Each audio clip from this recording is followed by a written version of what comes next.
ታብዳለህ ብሎ አስፈራራኝ እንዳልወጣ። የተተኮሰው ሚሳኤል ጠቅላላ ያን ቦታ አጋየው እና ዞር ስል እሳቱ በዛች ሰዓት ሱቄ እየተቃጠለ ነበር። ከምሽቱ 2 ሰዓት እንደገና የውጭውን በር አልፌ ደግሞ ስወጣ እና ዞር ስል እሳቱ መኪናው እየተቃጠለ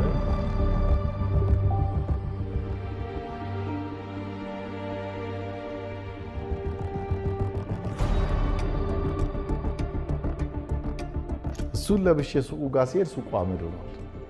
የለም ሱቁ በአጠቃላይ ከነገንዘቡ ከነቃው ከነምኑ ሱቁ ተቃጠለ። እያዘንኩ ማልቀስ ጀመርኩ።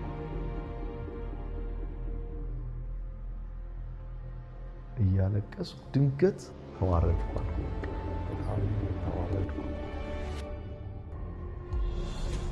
በ30 ብር ደሞዝ እንደ ጥበቃም አይነት ሆኜ ሰው ቤት ገባሁ።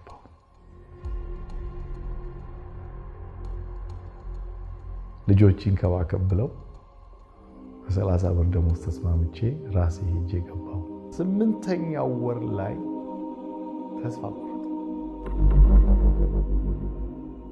ማንም የማያየው ዝግ አንደርግራውንድ አለ።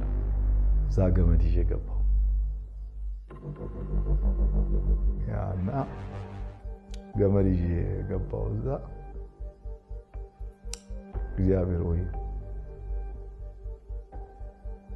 ቀን በቀን የማነበው መጽሐፍ ቅዱስ እንደሚሰራ አምናለሁ።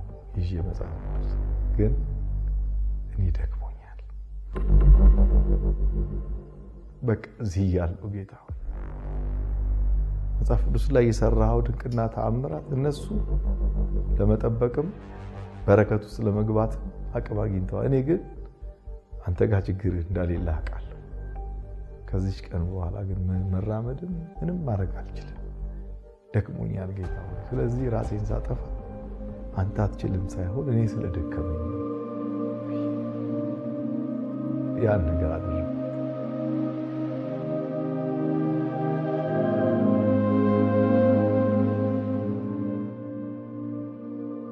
ይህን ፕሮግራም ከወደዳችሁት ሰብስክራይብ በማድረግ ቤተሰብ ይሁኑ።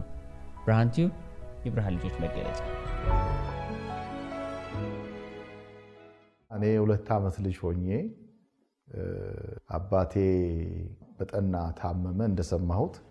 ከዚያ በኋላ ወደ አዋቂ ወይም ወደ ጥንቆላ ይዘውኝ ሲሄዱ ይሄ ልጅ ካልወጣ የሆነ ነገር ካላረጋችሁ አንተ በህይወት አትኖርም የሚባል ነገር ሲሰሙ ዲስከሽን ላይ ያሉ አንድ